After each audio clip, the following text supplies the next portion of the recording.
नमस्कार, closing call में आपका स्वागत है। आपके साथ मैं हूं अभिषेक सत्यव्रतम और मेरे साथ है मेरे सहयोगी डिम्पी कालरा। बाजार में आज तेज उतार चढ़ाव है और उतार चढ़ाव के बावजूद हम देख रहे हैं कि एक रेंज में निफ्टी घूम रहा है। 100 अंकों की रेंज आप कह सकते हैं।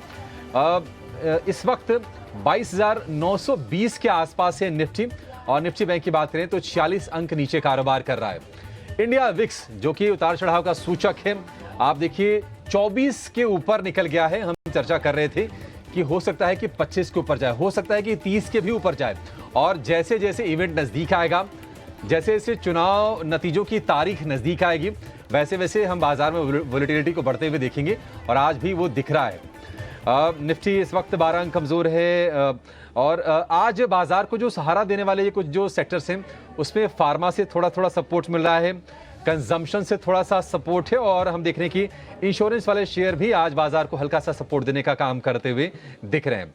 लेकिन दूसरी ओर हम देख रहे हैं कि मेटल माइनिंग में से कोल इंडिया, बाकी अडानी ग्रुप के शेयर, अडानी पोर्ट्स हो गया या फिर अडानी एंटरप्राइजेज हो गया, ये कमजोरी के साथ ट्रेड कर रहे हैं। लेकिन बैटरी वाले शेयर मजबूत हैं। एक्साइड, अमरा राजा, वहां पर अच्छी तेजी के साथ कारोबार हो रहा है। एक्साइड है करीब 3% ऊपर, और अमरा राजा में 2-2.5% के आसपास की तेजी पर कारोबार हो रहा है। सन टीवी है वायदा का टॉप गेनर, 5% की तेजी के साथ कारोबार कर रहा है। सवाल यह है कि क्या आखिरी के जो 1 घंटे का सत्र है, क्या बाजार रेंज में घूमता ही रहेगा या फिर थोड़ी सी रिकवरी हम देखेंगे, फिर से 23,000 के ऊपर जाकर कारोबार करते हुए देखेंगे निफ्टी को?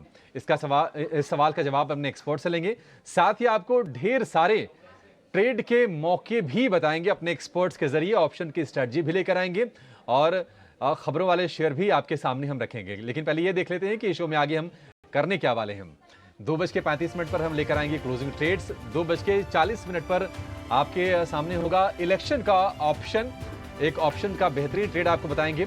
मार्केट एट 3 होगा 3 बजे, जहां पर बाजार खुलने के बाद जो भी खबरों वाले शेयर हैं या फिर जो भी नतीजों वाले शेयर हैं, उनकी हम पूरी की पूरी लिस्ट लेकर आते हैं और आपको बताते हैं कि उन शेयरों में हो क्या रहा है। 3:05 पर खबर गर्म है, हमारा खास सेगमेंट डेली रूम का हाल हम लेते हैं, और बीटीएसटी और एसटीबीटी ट्रेड हम लेकर आते हैं 3:15 पर। इवेंट्स टू वॉच होता है 3:20 पर। लेकिन फटाफट देख लेते हैं कि बाजार की बड़ी बातें इस वक्त क्या हैं। हाइलाइट्स आपके सामने हम रखेंगे। तो हल्की कमजोरी के साथ है निफ्टी 22,920 के आसपास कारोबार कर रहा है। ऊपरी स्तरों से हालांकि नीचे आया है। निफ्टी बैंक है 49,250 के आसपास। 12 में से 7 शेयर आज कमजोरी वाले हैं। एफएमसीजी, फार्मा, इंश्योरेंस, बैटरी, ये तमाम जो सेगमेंट है आज मजबूती के साथ ट्रेड कर रहे हैं। रियल एस्टेट, डिफेंस और सरकारी शेयर आज कमजोरी के साथ कारोबार कर रहे हैं। सरकारी बैंकों में भी कमजोरी है, लेकिन रिकॉर्ड ऊंचाई पर हीरो मोटो का शेयर है, करीब 2.5% चढ़ा है, और निफ्टी के टॉप गेनर्स में यह शेयर शामिल है।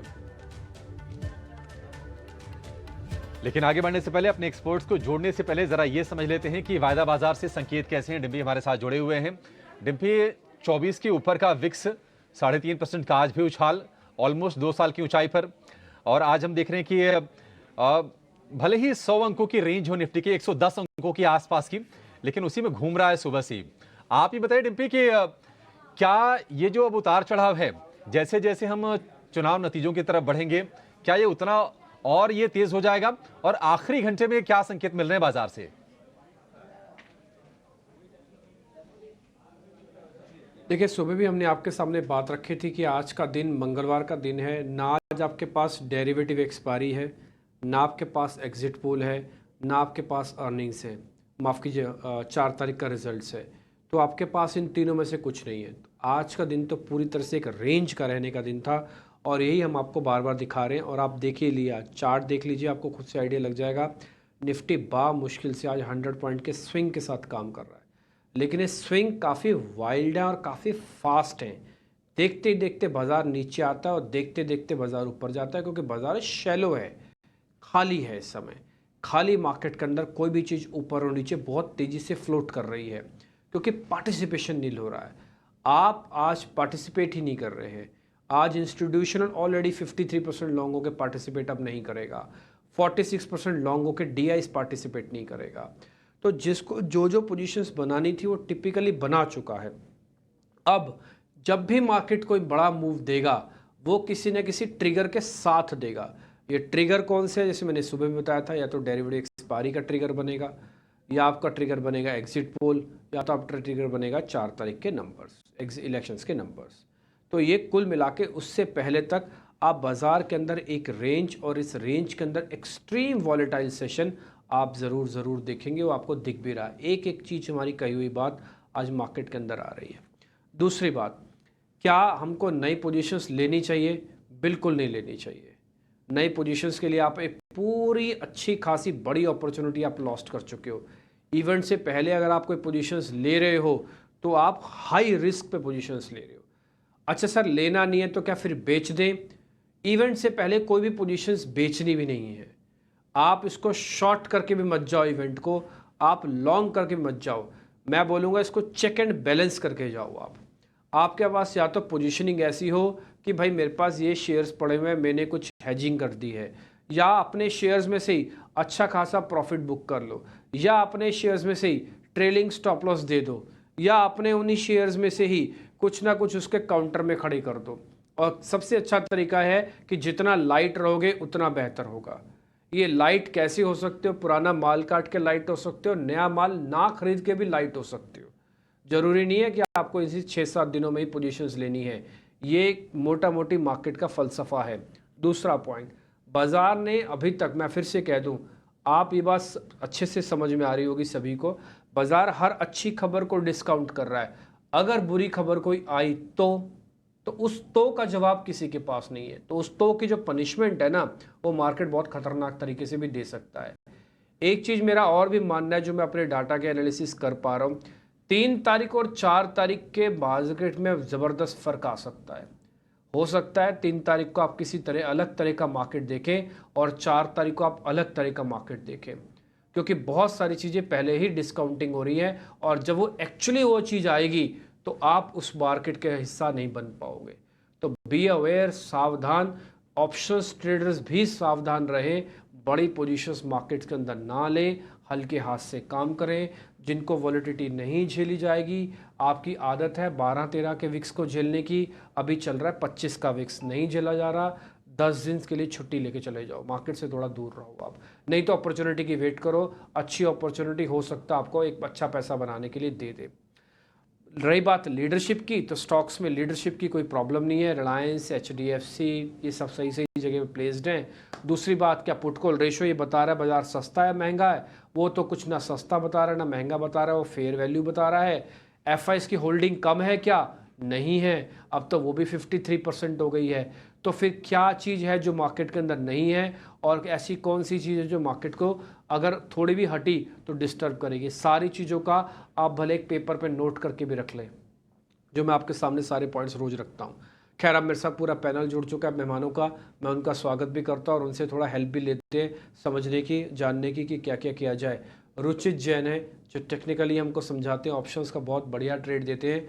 ध्वनि पटेल टेक्निकली मास्टर हैं, और अच्छा, ये मास्टर मैं ऐसे नहीं बोल रहा क्योंकि ये क्लासेस भी लेती हैं, तो इसलिए मैं इनको मास्टर भी बोलता हूँ कि ये टीचर के तौर पर भी मास्टर हैं, वैसे भी टेक्निकल्स की मास्टर हैं।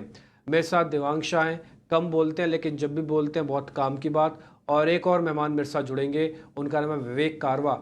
आप जानते हैं उनका तो नाम में विवेक लिखा, तो विवेकवान तरीके से वो आपके साथ सारी चीज़ें रखते हैं। आप सभी मेहमानों का पहले तो बहुत बहुत शुक्रिया।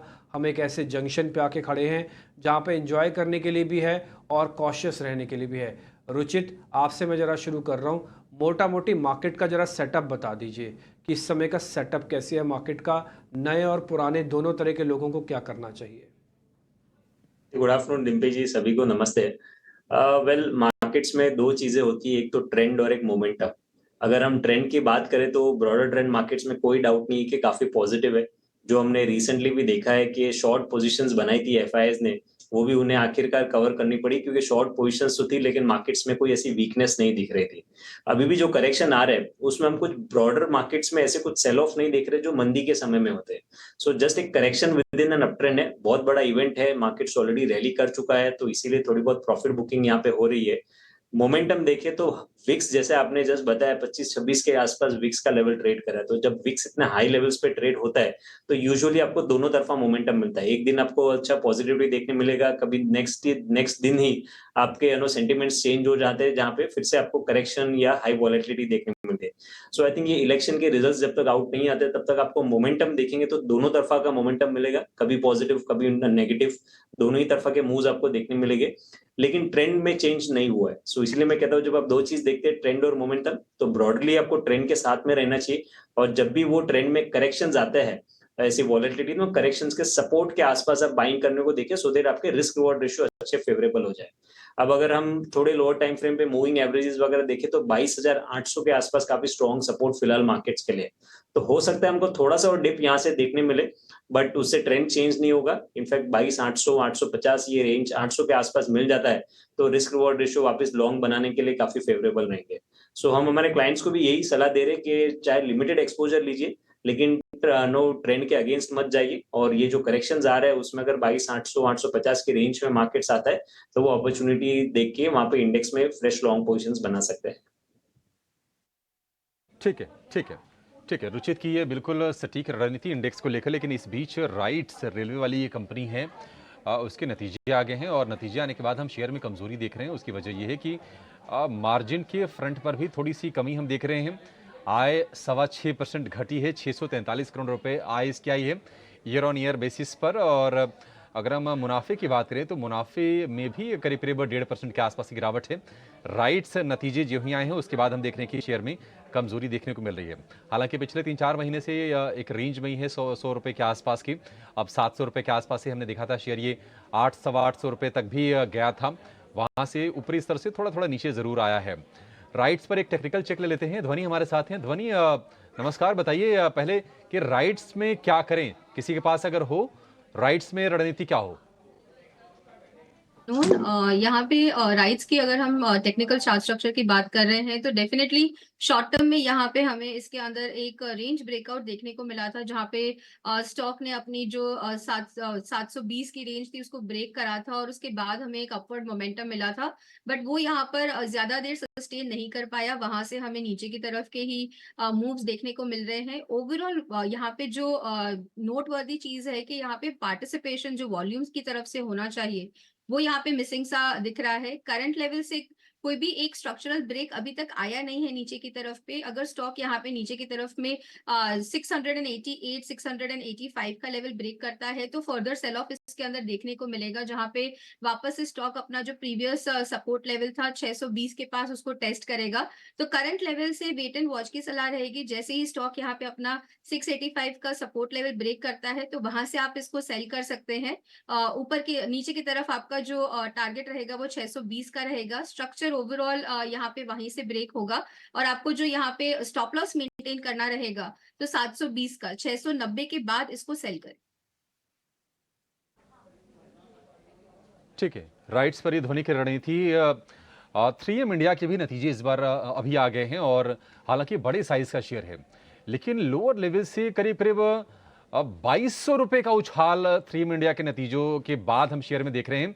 मुनाफा दरअसल 27% बढ़ा है, 173 करोड़ रुपए पर आया है, और आय में भी हम कंपनी के उछाल देख रहे हैं 3M इंडिया के। शेयर अब ये 6% ऊपर। ये नतीजे आने से पहले शेयर ये लाल निशान में था, लेकिन क्या गजब की रफ्तार हम इसमें देख रहे हैं। एबिडा में 10.25% के आसपास का उछाल इसमें आ रहा है।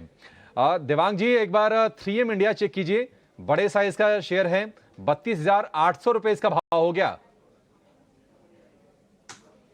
3M इंडिया की बात करें तो स्टॉक में डेफिनेटली एक ब्रेकआउट देखने मिला है। स्टॉक में आज अभी भी अपसाइड देखने मिल सकता है, 33,500 तक के जोन देखने मिल सकते हैं, और 31,500 का स्टॉप लॉस रखने की सलाह रहेगी 3M इंडिया में। तो अभी भी एंट्री कर सकते हैं 3M इंडिया में। 3M इंडिया 525 रुपए के भारी भरकम डिविडेंड का भी ऐलान किया है। हालांकि अगर आप शेयर के मुकाबले देखेंगे तो भारी भरकम वो नहीं लगेगा, लेकिन ऐसे एक बड़ा डिविडेंड 3M इंडिया की तरफ से 6% ऊपर शेयर कारोबार कर रहा है। चलिए फटाफट ये जान लेते हैं कि आज आपको आखिर के जो 45 मिनट बचते हैं इसमें ट्रेड क्या करना है, क्लोजिंग ट्रेड्स लेकर आएंगे।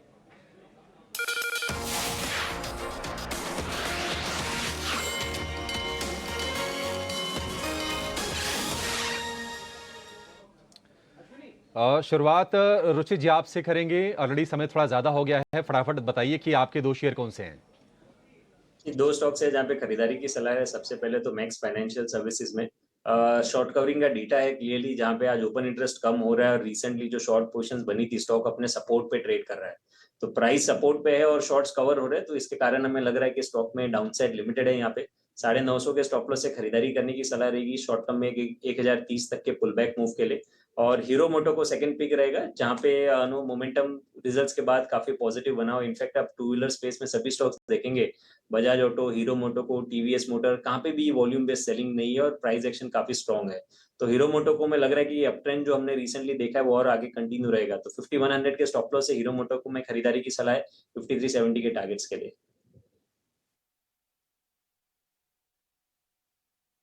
ठीक है, हीरो मोटो 5370 रुपए के टारगेट, 5100 रुपए का स्टॉप लॉस। ध्वनि फटाफट आप बताइए कि आपके दो शेयर कौन से हैं।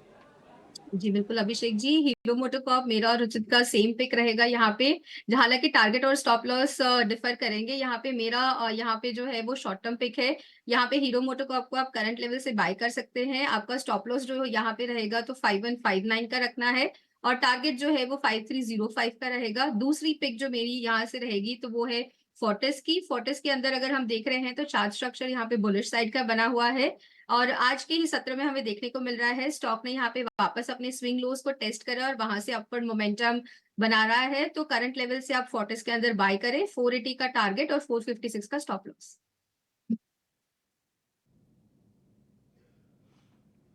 ठीक है, डन। तो ये कुछ एक ध्वनि पटेल की आपने ट्रेड देख लिया। फोर्टिस हेल्थ केयर, ये इंटरेस्टिंग स्टेक है, शेयर है, आप इस पर ध्यान रखिएगा। 480 तक का टारगेट इजीली आ भी सकता है। आगे बढ़े, अब जरा दिवांग शाह से भी बातचीत कर लेते हैं, उनके जरा ट्रेडिंग शेयर्स ले लेते हैं। दिवांग, बहुत शुक्रिया समय देने के लिए। बताएं सर आपके शेयर्स कौन से हैं। फर्स्ट स्टॉक क्या रहेगा? पिडीलाइट का। पिडीलाइट पे ओवरऑल चार्ट स्ट्रक्चर पॉजिटिव है, डेली चार्ट पे एक अच्छा मोमेंटम देखने मिला है, तो पिडीलाइट खरीदने की सलाह रहेगी। 3000 का स्टॉप लॉस रखना है, 3125 का टारगेट है। नेक्स्ट स्टॉक रहेगा मैरिको। मैरिको में ओवरऑल चार्ट स्ट्रक्चर की बात करें, हाइट ऑफ बॉटम स्ट्रक्चर में स्टॉक है, डेली चार्ट पे एक पॉजिटिव मोमेंटम बन रहा है, तो यहाँ मैरिको खरीदने की सलाह रहेगी। स्टॉप लॉस रखना है 598 का, टारगेट है 625।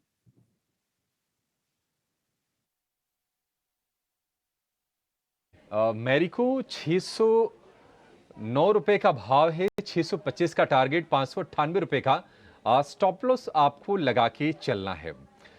ठीक है, एक काम करते हैं, इलेक्शन पर नजर है और इलेक्शन के नतीजों से पहले उतार चढ़ाव हम देख भी रहे हैं, लेकिन 4 जून को नतीजे आएंगे। लेकिन चुनावी साल में बाजार ने अब तक कैसा रिटर्न दिया है, यूपीए हो या फिर एनडीए, किस सरकार के दौरान बाजार में सबसे ज्यादा तेजी देखने को मिली, यह आप जानना भी चाहते होंगे और हमने आपके लिए तैयार भी किया है।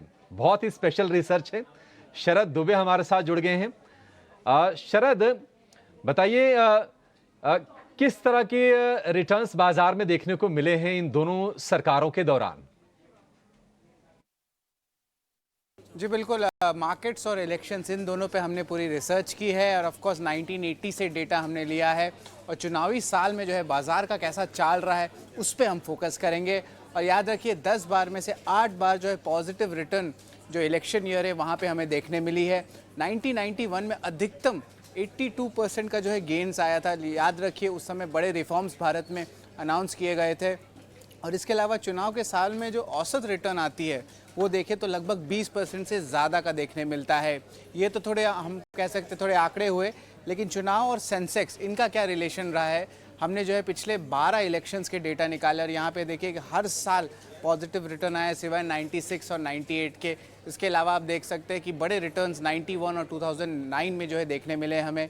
ये है चुनाव और सेंसेक्स का जो है टोटल आप कह सकते हैं ओवरऑल इन्वॉल्वमेंट। सेंसेक्स और चुनाव के नतीजे के दिन क्या चाल रही है उस पर भी फोकस करते हैं। वॉलेटिलिटी तो ज़रूर रहती है, लेकिन आप देखिएगा पिछले 4 इलेक्शंस में 3 बार पॉजिटिव जो है रिएक्शन देखने मिला है बाज़ार को। और ओवरऑल 2024 में अभी तक क्या एक्शन हुआ है वो भी मैं बता देता हूँ। यहाँ पे निफ्टी जो है 6% ऊपर है, वही सेंसेक्स की बात करें तो लगभग 5% ऊपर है। और इंटरेस्टिंगली निफ्टी बैंक वो भी पॉजिटिव में है, हरे में है, 2.4% ऊपर है। तो ये जो है 2024 का जो इस साल का क्या हाल है वो हम देख सकते हैं हमारे स्क्रीन पे। नतीजे वाले में एक हफ्ते पहले और एक हफ्ते बाद उसका क्या रिटर्न्स रहा है ये भी मैं बता देता हूँ। लार्जली देखिए पूरा हरे निशान पे है, पॉजिटिव देखने मिला है, सिवाय 2004 में जहाँ पे दोनों ही टाइम्स में एक हफ्ते पहले और एक हफ्ते बाद नेगेटिव रिटर्न्स आई थी। लेकिन जो है पिछले 3 इलेक्शन में देखें तो भारी भरकम जो है इंक्रीज़ देखने मिली, और हम भी देख रहे हैं पिछले हफ्ते एक अच्छी रैली भी हमें देखने मिली थी निफ्टी में। अब हम बात करते हैं कि 2 सेपरेट गवर्नमेंट्स आई थे 2004 से। अगर हम अपने एनालिसिस करें, सबसे पहला एनालिसिस 2004 और 2009 में यूपीए का पहला गवर्नमेंट और दूसरा गवर्नमेंट का है, और उसके बाद एनडीए का है पहला वाला और दूसरा वाला। यहाँ पे भी आप देख सकते हैं कि ऑलमोस्ट 97% रिटर्न और 58% रिटर्न एनडीए में देखने मिला है, और जो यूपीए की जो पुरानी गवर्नमेंट्स थी उनके हिसाब से भी 74% और 162% का ग्रोथ देखने मिला है। वो ओवरऑल कहेंगे चुनाव के समय जो है बाज़ार जो है लार्जली पॉजिटिव बायस के साथ ट्रेड करता है, और 3 या 4 महीने बाद 6 महीने बाद एक्सपर्ट्स कहते हैं कि वो जो इम्पैक्ट है इलेक्शंस का वो भी वेयर ऑफ हो जाता है। और यहाँ पे जो है एक इम्पॉर्टेंट डेवलपमेंट देखने मिलती है इलेक्शंस और मार्केट्स की। बिल्कुल सही कहा शरद आपने कि इलेक्शन के अराउंड वो इम्पैक्ट तो रहता है, लेकिन 6 महीने बाद अगर हम देखेंगे तो कोई खास फर्क पड़ता नहीं बाजारों को, चाहे सरकार जो भी हो। ये डेटा बहुत ही क्रूशियल आपके लिए हम लेकर आए हैं। लेकिन एक और चीज़ हमारे खजाने में है, और वो ये है कि इलेक्शन से पहले अगर आप कैश में या फिर फ्यूचर में ट्रेड नहीं करना चाहते हैं, ऑप्शन में अगर आप थोड़ा सा कम पैसे लगा के कुछ बड़ा मुनाफा कमाना चाहते हैं, उसका भी इंतजाम हमने कर दिया है। और 4 जून तक की वैलिडिटी वाली हमें एक खास सीरीज हमने शुरू की है, इलेक्शन का ऑप्शन।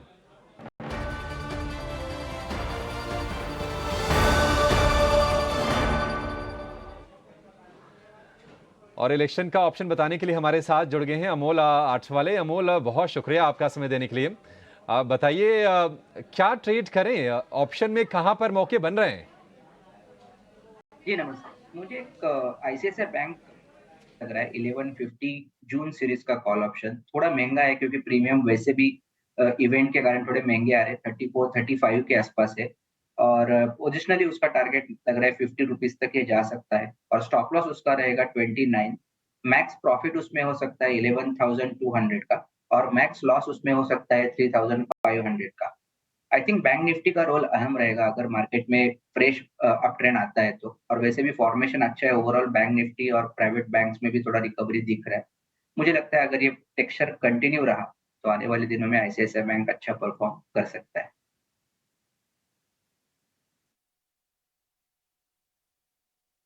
आईसीआईसीआई बैंक 1150 की कॉल खरीदें 34 से 35 रुपए के भाव पर, लक्ष्य 50 रुपए, स्टॉप लॉस लगा के चलना है आपको 29 रुपए का।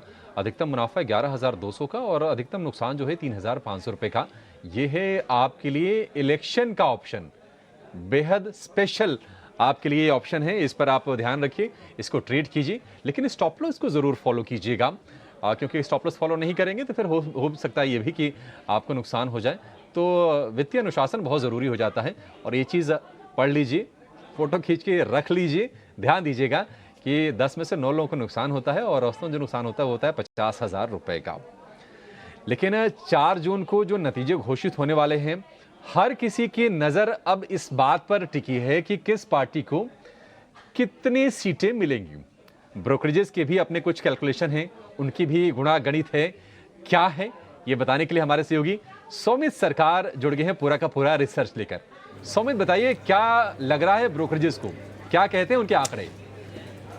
तो 4 ब्रोकरेजेस के रिपोर्ट्स अब तक आ चुके हैं, IIFL, JM financials, Phillip capital और बर्नस्टीन, और चारों ही रिपोर्ट्स में हमें एक बात तो पता चल रहा है कि बीजेपी लेड जो एनडीए गवर्नमेंट है वो पावर रिटेन करेगी 2024 इलेक्शंस में। अब अगर वोट काउंट की अगर हम बात करें तो जो रेंज है वो 290 से लेके 360 तक का है। 290 बेयर केस में है, 360 बुल केस में। इनफैक्ट बुल केस में फिलिप कैपिटल एक्सपेक्ट कर रहा है कि बीजेपी को 325 प्लस सीट्स आएगी और एनडीए गवर्नमेंट को 360 प्लस सीट्स आएगी। उसके अलावा अगर आप देखें तो आईएफएल की एक्सपेक्टेशंस करीब 320 सीट्स की है, और बर्नस्टीन की एक्सपेक्टेशंस करीब 330 से लेके 350 सीट्स की है।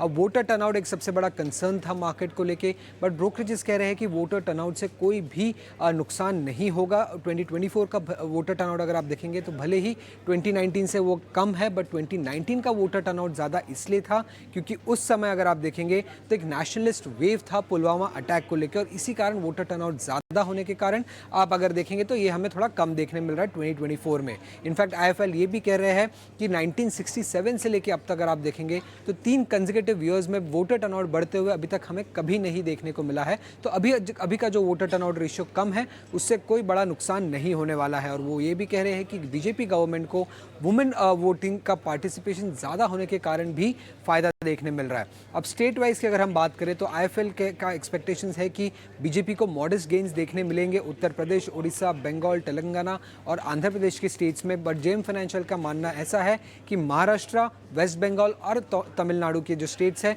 वो स्विंग स्टेट्स हो सकते हैं बीजेपी के लिए।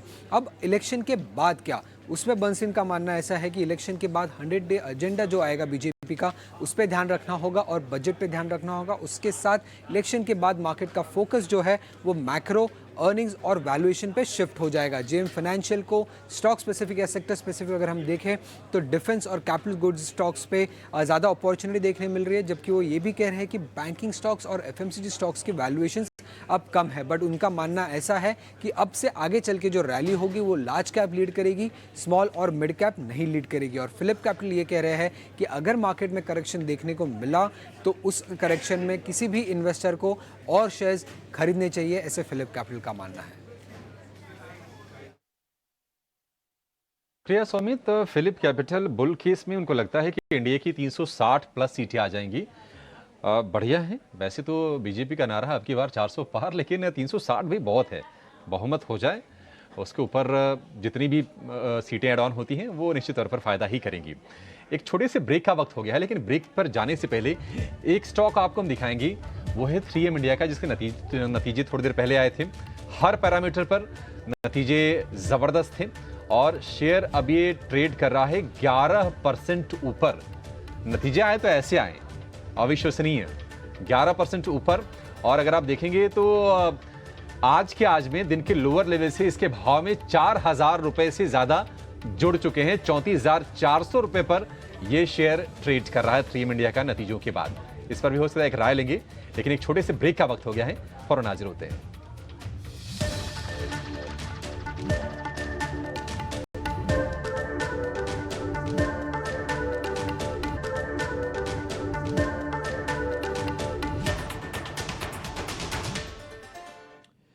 तो मार्केट्स पूरी तरह से आज रेंज में, एक टाइट रेंज, एक टफ रेंज मार्केट की, और ऐसी होना भी चाहिए। क्यों हर दिन मार्केट के अंदर वॉलेटिलिटी लेके आना, क्यों हर दिन मार्केट के अंदर वो एक्साइटमेंट को जनरेट करना। लास्ट का आधा घंटा कल आपको पता ही है कि 3 बजे के बाद क्या तोड़फोड़ हुई है मार्केट के अंदर।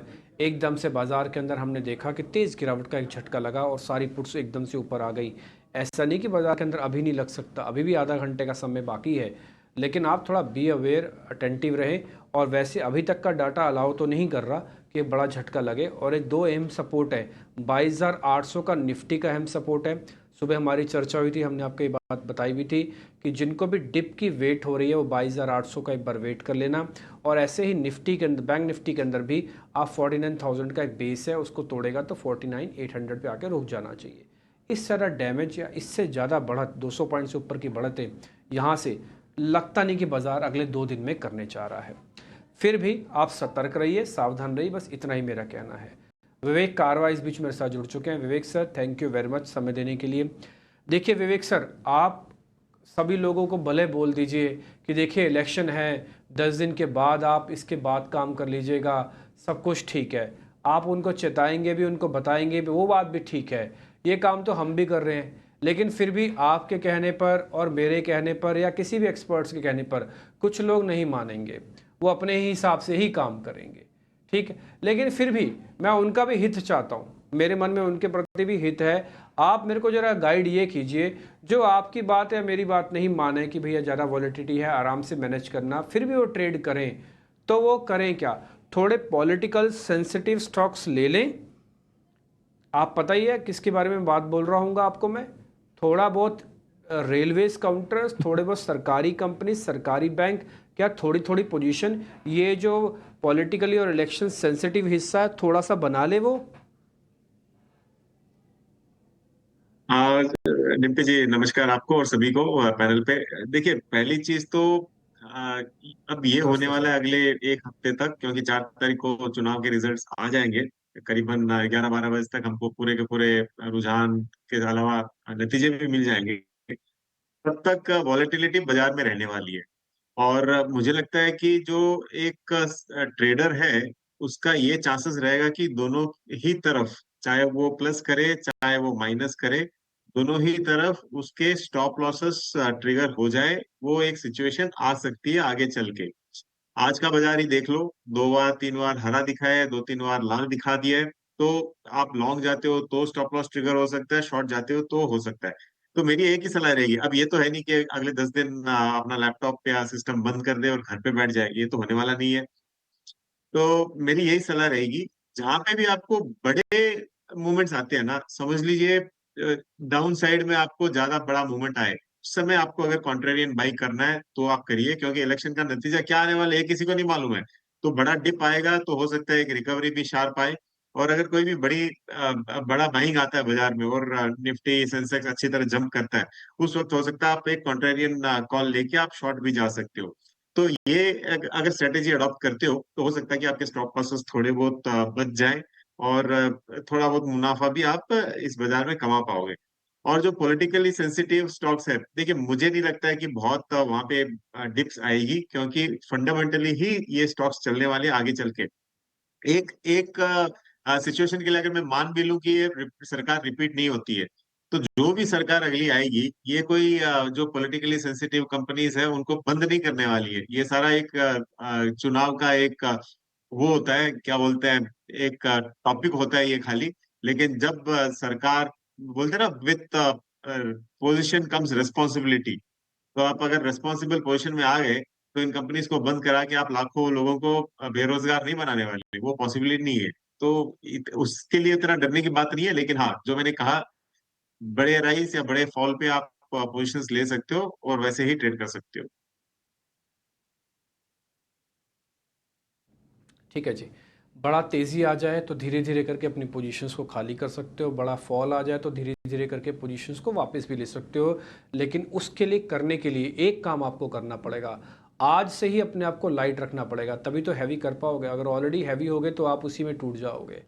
इसलिए हम बार बार कार्यक्रम की शुरुआत से, और सभी एक्सपर्ट्स ये बात मानते होंगे कॉमनली, कि भाई थोड़ी पोजीशंस लाइट रखो, पोजीशंस वही रखो जिसको हैंडल विद केयर किया जा सके। खैर, हम आगे बढ़ रहे हैं। मार्केट का एक सेगमेंट, मार्केट सेट 3 बताने के लिए मेरे सहयोगी गौरव मेरे साथ जुड़ रहे हैं। फटाफट से आपको 3 बजे तक का मार्केट के एक्शन बता देंगे, फिर BTST सौदे की शुरुआत भी करेंगे। गौरव, बताएं आप।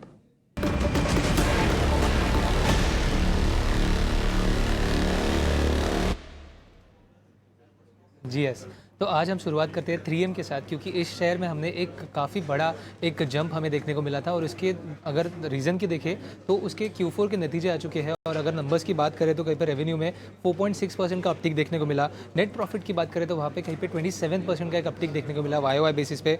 उसके अलावा EBITDA मार्जिन्स में भी एक 100 बिप्स का उछाल देखने को मिला। और इसी के बाद अगर हम शेयर में बात करें तो एक 9% का अपटिक देखने को मिला था। अगली बात करते हैं TT के प्रेस्टीज की, क्योंकि अगर नंबर्स की बात करें तो कहीं पे रेवेन्यू में 1.9% का एक उछाल देखने को मिला। अगर हम नेट प्रॉफिट की बात करें तो वहाँ पे एक फॉल देखने को मिला था 1.2% का। इसके अलावा अगर हम EBITDA मार्जिन्स की भी बात करें तो वहाँ पे भी एक 74 बिप्स का एक फॉल देखने को मिला। बट उसी के अलावा अगर हम स्टॉक में बात करें तो एक थोड़ा अपटिक देखने को मिला था 1% का, और इसी के चलते हुए इस स्टॉक पे भी हमारी नज़र बनी रहेगी। अगली बात करते हैं राइट्स की, क्योंकि यहाँ पे अगर हम बात करें नंबर्स की तो कहीं पे एक फॉल देखने को मिला था नंबर्स में। रेवेन्यू जो है वो 6.3% से नीचे गिरा है। अगर हम नेट प्रॉफिट की बात करें तो वहाँ पे भी कहीं पे 1.5% का फॉल देखने को मिला YOY बेसिस पे। EBITDA मार्जिन्स की भी बात करें तो वहाँ पे भी हमें एक फॉल देखने को मिला 53 बेसिस पॉइंट का। और इसी के साथ स्टॉक में भी हमने देखा कि 3% से भी एक ज़्यादा फॉल देखने को मिला था। ड्रीम फोक सर्विसेज की भी अगर बात करें तो वहाँ पे भी सेम एक नेगेटिव सेंटीमेंट हमें देखने को मिला, क्योंकि अगर रेवेन्यू की बात करें तो 18% का अपटिक तो देखने को मिला। बट उसके अलावा अगर हम पैट की बात करें तो वहाँ पे कहीं पे 29% डिक्लाइन देखने को मिला YOY बेसिस पे। EBITDA मार्जिन्स की भी बात करें तो वहाँ पे भी 500 बेसिस पॉइंट का एक फॉल देखने को मिला था। और आखिर में बात करते हैं शैल्बी की, क्योंकि अगर हम नंबर्स की बात करें कहीं पे तो रेवेन्यू जो है वो हेल्दी रहा है, 22% से बढ़ा था। उसके अलावा नेट प्रॉफिट में भी 15% का एक अपटिक देखने को मिला था।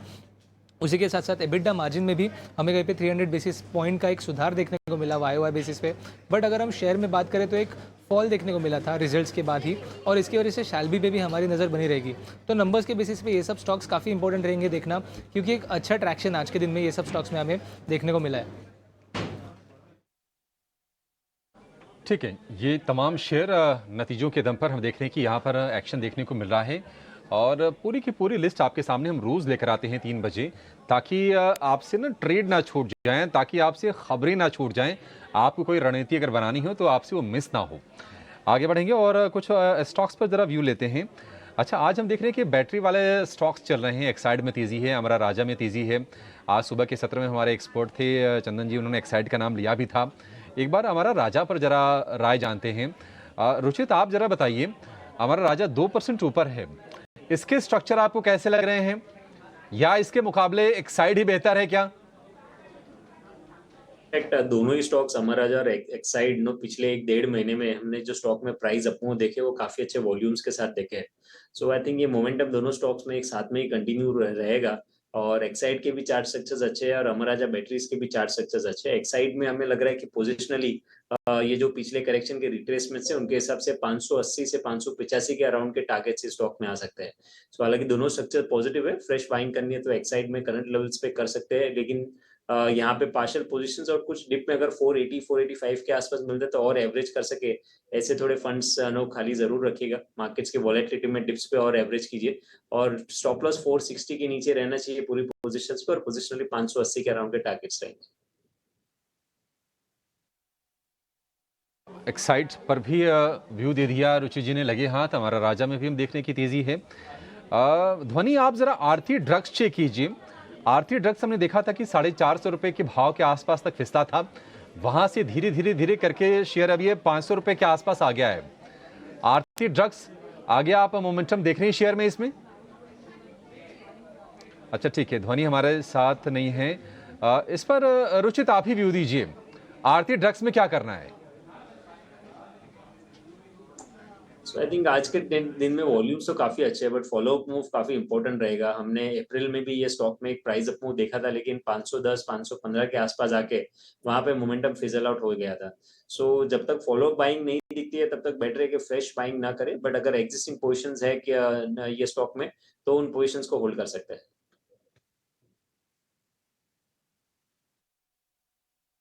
आरती ड्रग्स को लेकर ये व्यू, लेकिन चलिए नतीजों की कुछ बातचीत कर लेते हैं, क्योंकि निफ्टी के तो ऑलमोस्ट नतीजे आ ही गए हैं सारे के सारे। इक्का दुक्का बाकी हैं, उस इक्का दुक्का में टाटा स्टील के नंबर सभी बाकी हैं। कल आएंगे टाटा स्टील के नतीजे, अनुमान क्या है, क्या उम्मीदें, बताने के लिए हमारी सहयोगी पूजा त्रिपाठी हमारे साथ जुड़ गई हैं।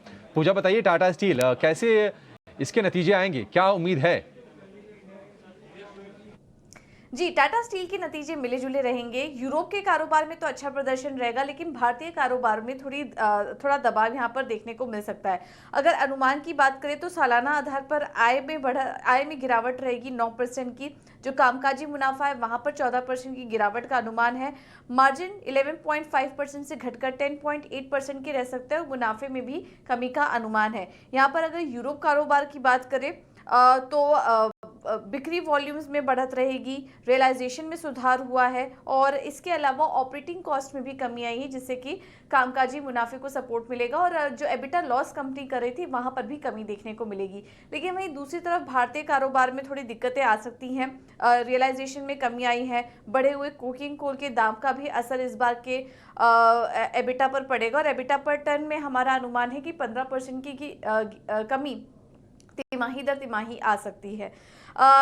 इसके अलावा टाटा स्टील के नतीजों में यूके कारोबार को लेकर किस तरह की कमेंट्री आती है ये भी काफ़ी ज़रूरी होगा देखना, और आने वाले 2-3 सालों के लिए कंपनी की गाइडेंस क्या होती है क्षमता विस्तार को लेकर, ये भी काफ़ी इंपॉर्टेंट होगा देखना नतीजों में। तो काफ़ी मिले जुले नंबर्स रह सकते हैं टाटा स्टील के। ये कुल मिला के टाटा स्टील के नतीजों का अनुमान आपकी स्क्रीन पर है। एक काम करें, टाटा का चार्ट चेक भी करवा लेते हैं और रुचित जैन इनका काम कर देंगे। रुचित जी जरा देख लेंगे टाटा स्टील।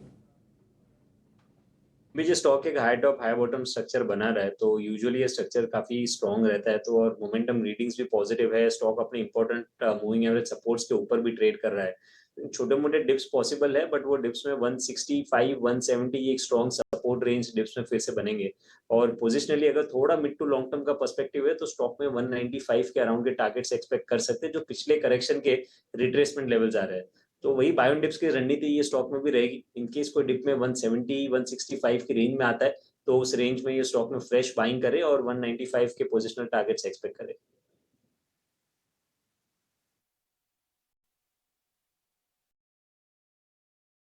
सुबह सुबह हम जब कई शेयर्स डिस्कस कर रहे थे तो हमने JBM ऑटो के बारे में जिक्र किया था आज आपसे सुबह ही। आप एक बार ज़रा JBM ऑटो का इंट्राडे चार्ट दिखाइए। चार्ट अच्छा था, हमने वैशाली से पता किया, उन्होंने कहा ठीक है। हमने फिर चंदन तापड़िया है, हमने पूछा नहीं था उनसे, उन्होंने खुद से कहा कि वो भी ट्रैक कर रहे हैं।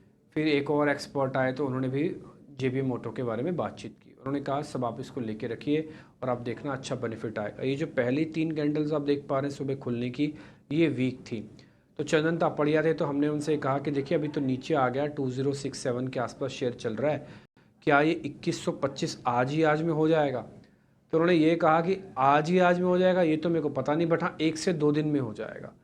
अब आज देखो 25 का विक्स क्या काम करता है कि आज में इसका जो हाई लगवाया वो 2125 के ऊपर का लगवाया और अभी 2118 पे चल रहा है। कहने का मेरे मतलब है कि शेयर अच्छा पकड़ा हुआ है, थोड़ा सा वॉलेटाइल आपको करेगा, लेकिन उसके बाद एट द एंड वहीं आके पहुंच जाएगा। आप ध्वनि पटेल एक बार ज़रा आप इस शेयर को चेक कर लीजिए, आपको भी टेक्निकली काफ़ी अच्छा लगेगा, मैं दावे के साथ कह सकता हूँ। फिर भी आपके पास कोई अपनी रीडिंग है आप वो बताइएगा, हमारे कहे पे मत जाइए। ध्वनि, JBM ऑटो के बारे में आपको बताना है। यहाँ पे JBM auto definitely chart structure wise यहाँ पे काफी अच्छा स्ट्रक्चर बना हुआ है। नोटवर्दी पॉइंट इसके अंदर ये है कि इसने 2 राउंडिंग फॉर्मेशंस बनाई है, जिसमें रेजिस्टेंस इसका जो बन रहा था 2050 का वो ब्रीच करा है और इनफैक्ट आज के दिन में भी उसी लेवल को हमने यहाँ पे एज अ सपोर्ट लेवल और वहां से बाउंस करा है। तो टेक्निकली डेफिनेटली इसके अंदर वॉल्यूम्स का भी जो इंक्रीमेंट है वो भी यहाँ पे स्ट्रॉन्ग बना हुआ है। तो इट्स अ गुड स्टॉक, यहाँ पे करंट लेवल से आप इसको बाय कर सकते हैं। स्टॉप लॉस हालांकि मैं इसके अंदर ये बताऊंगी कि इसके अंदर 1990 का स्टॉप लॉस वो एक आइडियल स्टॉप लॉस रहेगा, क्योंकि उसके नीचे अगर स्टॉक फिसलता है तो कोई स्ट्रक्चर रिवर्सल यहाँ पे आता है। बट जब तक 1990 यहाँ पे बना हुआ है तो ये स्टॉक के अंदर कोई भी एक स्ट्रक्चर रिवर्सल देखने को नहीं मिल रहा है। जो टारगेट यहाँ पे ऊपर की तरफ बनते हैं तो पोजिशनली आप इसको होल्ड करें तो आपको इसके ऊपर इसमें ऊपर की तरफ में 2350 और फिर 2375 तक का टारगेट अचीवेबल लगेगा। डन। विवेक सर, एक शेयर मैं आपसे पता करता हूँ, आप ये कहकर भी मेरे को चुप करवा सकते हैं कि देखिए उसके बारे में क्या बात करना, दुनिया में और भी तो 1000 शेयर हैं, आप उसी शेयर के बारे में क्यों पूछ रहे हैं? लेकिन मैं फिर भी इसलिए पूछना चाहता हूँ क्योंकि काफ़ी सारे लोगों का ना ऊपर का माल फंसा हुआ है और कुछ लोग इसको वैल्यू बाय के तौर पर जानते हैं, समझते हैं। उस शेयर का नाम है सर जी एंटरटेनमेंट। 151 का रेट अभी चल रहा है, थोड़ा बहुत चल भी चुका है नंबर्स के बाद भी। तो मैं जैसे आपसे कहा कि इसका जवाब चाहिए, इसको पास मत कीजिएगा, ये मत कहिएगा नहीं सर इसके अलावा तो और भी तो शेयर है मार्केट के अंदर, हम उसके बारे में चर्चा क्यों नहीं कर रहे। तो जिनके पास है वो अभी क्या एवरेज कर लें, पहला। अच्छा, जिनके पास है मैं उनके रेट बता देता हूँ रफ।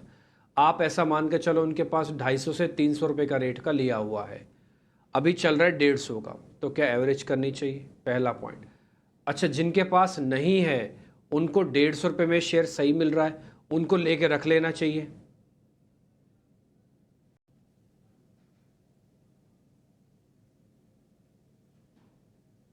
ये मेरे से है डीपी जी। विवेक जी, ये सवाल ओके आपसे ओके ही है। Okay okay okay sir okay क्या ओके। बात बोल रहे हो, तो विवेक आपका ही नाम है, हम में से तो किसी का नाम नहीं है विवेक। नहीं, बीच में कट गया था इंटरनेट। तो देखिए, मैं ये कहना चाहूंगा कि ऐसे कॉन्ट्रेरियन इस शेयर में मैं थोड़ा बहुत बाइंग करूंगा। अब क्यों करूंगा, इसका जो फेयर वैल्यू होता है ना, समझ लीजिए कि मतलब कोई डील होनी नहीं थी। अगर कोई डील होनी नहीं थी तो ये शेयर का जो फेयर वैल्यू बन रहा था वो बन रहा था करीबन 130 रुपए से लेके 135 रुपया। स्टॉक ने करीबन 128 129 टच किया था और उसके बाद में बाइंग इंटरेस्ट आया है। तो अब ये हो गया कि ये जो प्राइसेस अभी चल रहे हैं, भाव जो चल रहा है, ये नो डील वाला भाव चल रहा है, मतलब कोई डील ही नहीं है। आगे चल के जो जो मैनेजमेंट में फेरबदल हो सकता है, ये हो सकता है कि चुनाव के रिजल्ट्स के बाद आए, क्योंकि थोड़ा सा पॉलिटिकली सेंसिटिव स्टॉक भी है ये। तो अगर कुछ भी अगर फेरबदल उधर होता है पॉजिटिव के लिए, तो ये स्टॉक आपको वापस 180 200 दिख जाएगा। लेकिन हाँ, ये हाई रिस्क बेट है। जो कॉन्ट्रेरियन कॉल ले सकते हैं वो जरूर इसमें बाई कर सकते हैं। अगर मुझे मौका मिलेगा तो मैं भी इसमें जरूर बाई करूंगा। ये ऐसे डिस्क्लोजर बोल देता हूँ, अभी तक लिया नहीं है मैंने, लेकिन हाँ, लेने की इच्छा है। तो और ओवरऑल आप अगर इसका रिजल्ट्स देखो और फ्रेंचाइज देखो, इसका जो रीजनल पेनिट्रेशन देखो, ये सब मामलों में जी एक बेहतरीन कंपनी है मीडिया सेक्टर में। और जितने भी बड़े ग्रुप्स है आज के दिन, सबको मीडिया में प्रेजेंस चाहिए। और मुझे लगता है कि अब मैं खुला तो बोल नहीं सकता, लेकिन हाँ, मुझे लग रहा है कि एक आध ग्रुप है बाजार में जो इस पे भी नजर बनाए हुए हैं। तो हो सकता है 2-3 महीने में आपको पता चल जाए, लेकिन हाँ, एज ए कॉन्ट्रेरियन मेरा बाइंग रहेगा।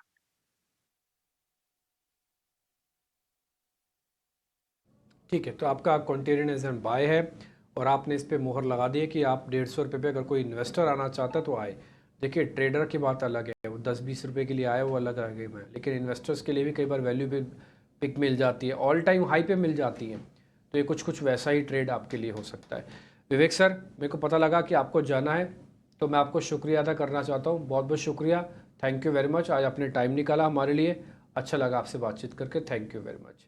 और मेहमान हमारे साथ बने रहेंगे, देवांग बनेंगे, ध्वनि पटेल है, रुचित जैन है। देवांग भाई से काफ़ी समय हो गया बातचीत नहीं हुई है। छोटा सा ब्रेक लेके देवांग भाई आपके पास ही लौट के आ रहा हूँ, तुरंत आ रहे हैं छोटे से ब्रेक के बाद। रेंज में ही है, हालांकि निफ्टी में कमजोरी थोड़ी सी बड़ी है, 45 अंक नीचे है। और निफ्टी बैंक की बात करें तो 125 अंकों के आसपास की गिरावट वहां पर है। एडवांस डिक्लाइन रेशियो मंदी के खिलाड़ियों के पक्ष में है, क्योंकि 665 शेयर है हरे निशान में, उसके मुकाबले करीब 1750 शेयर है लाल निशान में। और इसकी वजह यह है कि मिड कैप इंडेक्स हम देख रहे हैं कि 0.25% के आसपास की गिरावट के साथ कारोबार कर रहा है, करीब करीब 700 अंक नीचे आ गया है दिन के ऊपरी स्तर से। इसके चलते प्रेशर बनता हुआ दिख रहा है। 3:20 हो गए हैं। अब ये समझ लेते हैं कि आपको बीटीएसटी या फिर एसटीबीटी ट्रेड करके कहां पर पैसे बनाने के मौके मिलेंगे। देवांग जी, शुरुआत आपसे करेंगे, बताइए आपके सौदे कौन से हैं, बेचेंगे या खरीदेंगे, क्या है आपकी स्ट्रेटजी? बीटीएसटी के लिए होगा खरीदने के लिए डिविस लेबोरेटरी। आज भी हमने देखा है, कल भी हमने देखा था कि अच्छे खासे वॉल्यूम के साथ वॉल्यूम देखने मिला था। आज भी हमने देखा है प्राइस मोमेंटम के साथ एक अच्छा वॉल्यूम देखने मिला है।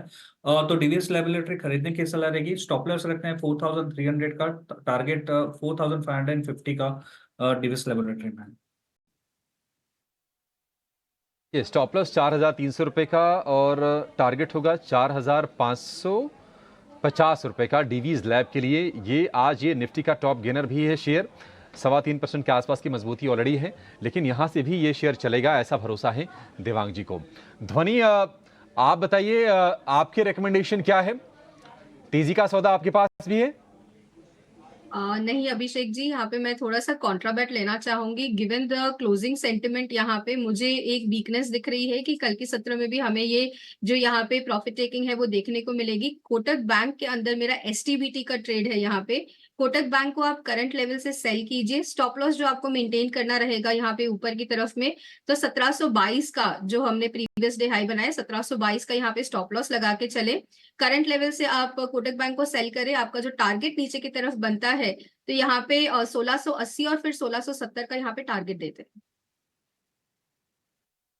ठीक है, 1722 पर आप अपना लगा लीजिए स्टॉप लॉस, और टारगेट 1680 1670 कोटक महिंद्रा बैंक कमजोरी के साथ यहां पर ट्रेड हो रहा है।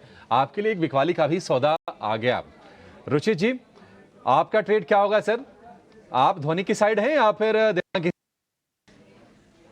जी, मेरा बाय साइड का ट्रेड है, लेकिन नो ऐसे ही स्टॉक में ढूंढ रहा हूँ कि जहाँ पे आज के ऐसे मार्केट में भी काफी रिलेटिव स्ट्रेंथ या अच्छी स्ट्रेंथ दिखी है। और इंश्योरेंस स्पेस जहाँ पे मेरी शो की शुरुआत में भी मैक्स फाइनेंशियल्स में खरीदारी की सलाह थी। एक दूसरा और एक इंश्योरेंस रिलेटेड सेक्टर है जहाँ पे एसबीआई लाइफ में खरीदारी या बीटीएसटी करने की सलाह रहेगी। सो आइडियली जहाँ पे करेक्टिव फेज में आउट परफॉर्मेंस है वहीं पे खरीदारी करके जाए। तो 1450 के आसपास एसबीआई लाइफ में खरीदारी करे, क्योंकि यहाँ पे प्राइस वॉल्यूम एक्शन आज काफी समय के बाद में इतनी पॉजिटिविटी देखी गई है। 1430 के स्टॉप लॉसेस रखे स्टॉक में, और 1485 1485 के अराउंड के टारगेट से एक्सपेक्ट करें। ठीक है, एसबीआई लाइफ में बीटीएसटी करने की सलाह है। 1450 रुपए पर फिलहाल ये शेयर ट्रेड कर रहा है, 3% के आसपास की तेजी इसमें है।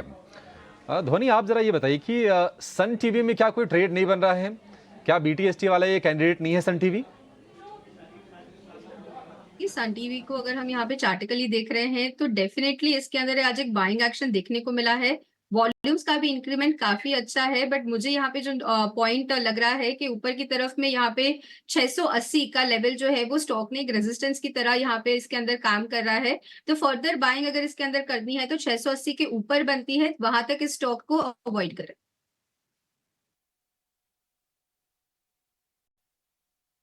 टीवी का रिकमेंडेशन लास्ट में चल रहा है सन टीवी, और जैसे हमने आपको ऑलरेडी नोटिस भी करवाया था कि मार्केट के अंदर ऐसा हो सकता है कि लास्ट में थोड़ी बहुत गिरावट और एक्सटेंड हो जाए। हाँ, बढ़ने के चांसेस थोड़े कम है, टूटने के चांसेस थोड़े ज़्यादा थे, और कुछ भी नहीं है। इतना भी नहीं टूटा कि चिंता हो जाए। हाँ, लेकिन इतना पॉइंट है, जैसे हमने आपको कहा कि 22,800 तक भी आ सकता है निफ्टी। अभी देखोगे 22,867 तक तो आ ही गया, तो 67 पॉइंट के बाद इसका एक बेस शुरू हो जाएगा बनना।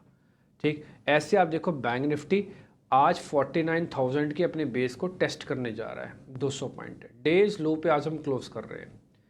कल वॉलेटाइल था, आज वॉलेटिलिटी नहीं है, आज एक तरफा ट्रेंड को कंटिन्यूएशन ऑफ अ ट्रेंड है कि अब मैं हल्की सी प्रॉफिट बुकिंग कर रहा हूँ, करूँगा। जैसे रुचित आपको बता रहे थे कि ना ही ऐसा बहुत बड़ा पैनिक है, ना ही बहुत बड़ी एक्साइटमेंट है, और ये होगी भी नहीं। ना ही बहुत बड़ी एक्साइटमेंट, ना ही बहुत बड़ी पैनिक। मेरा ऐसा मानना है कि अगले 2-4 दिन मार्केट आपको इसी रेंज में एक्सट्रीम वॉलेटाइल करके ऊपर नीचे करेगा। देवांग, 1-2 शेयर मेरे को जरा आपसे और पता करने। देखिए, HDFC बैंक से काफ़ी होप है कि वो बैंक निफ्टी की हेल्प करेगा बेस बनाने में और 50,000 तक पहुंचाने में। ठीक है, तो आप मेरे को जरा HDFC के बारे में बताइए, आपको इसमें स्ट्रेंथ कितनी नज़र आती है? ऐसा तो नहीं है ये जो बड़ी मेहनत करके यहाँ तक पहुँचा ये भी सरेंडर कर दे, फिर कौन चलाएगा? चार्ट स्टॉक में 1540 का एक स्ट्रॉन्ग रेजिस्टेंस फेस करा। प्रीवियसली हमने देखा था कि अराउंड वो पर्टिकुलर लेवल से स्टॉक में गिरावट देखने मिली थी। तो जब तक ये लेवल ब्रेक नहीं करता तब तक अवॉइड करना चाहिए। जब भी 1540 के लेवल्स ब्रेक करे तभी उसमें एंट्री के लिए देखना चाहिए HDFC बैंक में। दिवांग, आपने टर्मिनल से कोई STBT निकाल सकते हो? कोई SDPT है आपके पास? कोई ऐसा शेयर जो आज बेचे और कल खरीदे उसको?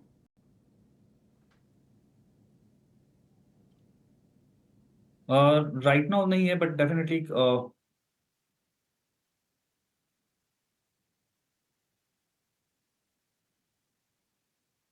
दिवांग नहीं है ना, फिर छोड़ दें इसको। यस। ठीक है, डन, कोई बात नहीं। वैसे भी ट्रेड ज़्यादा नहीं लेने चाहिए, ना ही STBT के ना ही BTST के। जितना लाइट रखोगे उतना अच्छा है। और मेरे को भी ऐसा मानना है कि बाज़ार के अंदर कोई बड़ा ट्रेड, बड़ा मूवमेंट अभी नहीं आएगा। कल एक चीज़ के लिए तैयारी कर लीजिएगा, कल हम निफ्टी की, बैंक निफ्टी की माफ़ कीजिए, एक्सपायरी करेंगे, और फिर परसों करेंगे निफ्टी की एक्सपायरी। कल बैंक निफ्टी होगा, फिर परसों निफ्टी होगा, और फ्राइडे का सेशन पूरा आपका इसी चीज़ में निकल जाएगा कि अच्छा सैटरडे को क्या आ रहा है। एक दूसरे की कानाफूसी होगी, र्यूमर मार्केट के अंदर ज़बरदस्त होंगे, और इसी र्यूमर का बेनिफिट आपको इंडिया विक्स में तौर पर बढ़ता हुआ करके दिखेगा। 25 तक का India VIX market psychology, market data, सब कुछ को कैलकुलेट करते हुए डिस्काउंटेड है, लेकिन 25 के ऊपर का इंडिया विक्स डिस्काउंटेड नहीं है। वो बाज़ार को थोड़ा डिस्टर्ब करेगा। क्या कितना ऊपर जा सकता है? लास्ट इलेक्शन में 31 तक गया था, इस बार भी हम एक्सपेक्ट करते हैं 30-31 तक का टच कर जाएगा। सब कुछ ठीक रहा तो विक्स गिरेगा, सब कुछ खराब रहा तो विक्स यहाँ से बढ़कर 50% तक भी जा सकता है। तो बी अवेयर, थोड़ा सा सावधान। ऑप्शंस के अंदर भी पोजीशंस को देख दाख के लीजिएगा। सस्ते और ऐसे नहीं कि 2-4-10 रुपये है तो इससे क्या फ़र्क पड़ेगा, उससे भी फ़र्क पड़ेगा। आगे बढ़ें तो आज की क्लोजिंग हमको मिल रही है, तो आज की क्लोजिंग निफ्टी के लेवल के हिसाब से 2 चीज़ें अच्छी हैं। इनफैक्ट एक चीज़ अच्छी है, 2 चीज़ें ख़राब है। पहला, एक तो मोमेंटम टूटा। दूसरा पॉइंट, यहाँ पर आके थोड़ा रेजिस्टेंस, थोड़ा कंसोलिडेशन और थोड़ा बहुत प्रेशर आ रहा है। ठीक, अच्छी बात क्या है कि बाज़ार के अंदर गिरावट बहुत स्टीप नहीं है, एकदम से पलटा मार के नीचे नहीं आ रहा है। ये 22,800 के सपोर्ट को अच्छे से प्रोटेक्ट करेगा। 700 भी है इसके पास, तो भी सपोर्ट का एरिया। सेम बैंक निफ्टी के साथ हो रहा है। बैंक निफ्टी ने कैचअप किया। कल भले उसने लेवल्स में ऑल टाइम हाई नहीं लगाया, लेकिन कन्विक्शन में कल ही वो अपना ऑल टाइम हाई लगा चुका है। कन्विक्शन के हिसाब से लेवल्स में 200 पॉइंट का छूट गया गेम, लेकिन भविष्य में हो सकता लगाए।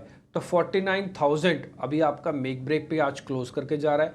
कल गैप और डिसाइड करेगा कि हम कैसे खोलने। मान लो जो गैप होता है तो गैप सपोर्ट पे हमको एंटर करवाएगा। अगर गैप नहीं होता, गैप अप होता है, तो फिर हो सकता है हमको वापस से रेजिस्टेंस फेस करने को मिले। कुल मिला के रेंज के अंदर अभी भी मार्केट फंसा हुआ है। Reliance, HDFC, TCS, Infosys, HUL को कल भी आप चेक कीजिएगा। आ जाते हैं आज के टॉप गेनर्स यानी कि मास्टर शेयर्स में, जो आज आपको चलते और टूटते हुए दिखे हैं। फटाफट से मैं वो आपको स्क्रीन पे दिखाता हूँ, जल्दी जल्दी दिखाते जाइएगा। पहले निफ्टी के टॉप गेनर SBI लाइफ चला 3% ऊपर, ब्रोकिंग हाउसेस की रिपोर्ट भी आई थी। आज भसीन जी का ट्रेड था ये। डिविस लैब 3% ऊपर, कॉन्टिन्यूशन इफेक्ट रिजल्ट्स का। HDFC लाइफ, वही लाइफ इंश्योरेंस वाली कंपनी। ग्रासिम चला 2%। हीरो मोटोकॉर्प, ज़्यादातर एक्सपर्ट्स ने आपको BTST के तौर पर या फिर आज सुबह क्लोजिंग के शो में नोटिस करवाया है। ठीक, शेयर जो टूटा वो अदानी पोर्ट टूटा, पावर ग्रिड टूटा, BPCL टूटा, ये शेयर्स टूटे हैं। एडवांस डिक्लाइन के हिसाब से बाजार थोड़ा सा आज लोअर एंड पे गया। आज खुले थे हम करीब 1300 शेयरों पे, तो डिक्लाइंस था हमारा 500 शेयरों का। अब देखो गिरावट डिक्लाइंस हमको मिले हैं 1700 शेयर और एडवांसेज हैं सिर्फ 600, यानी कि बाजार खुलने के बाद सेलिंग आई है। तो बाजार खुलने के बाद सेलिंग आपको दिख रही है। ये गैप भी था, उसको भी पलटा और लॉस भी दिखाया। ठीक, बैंक निफ्टी का भी लॉस आप दिखा सकते हैं स्क्रीन पर दिखाना चाहें तो।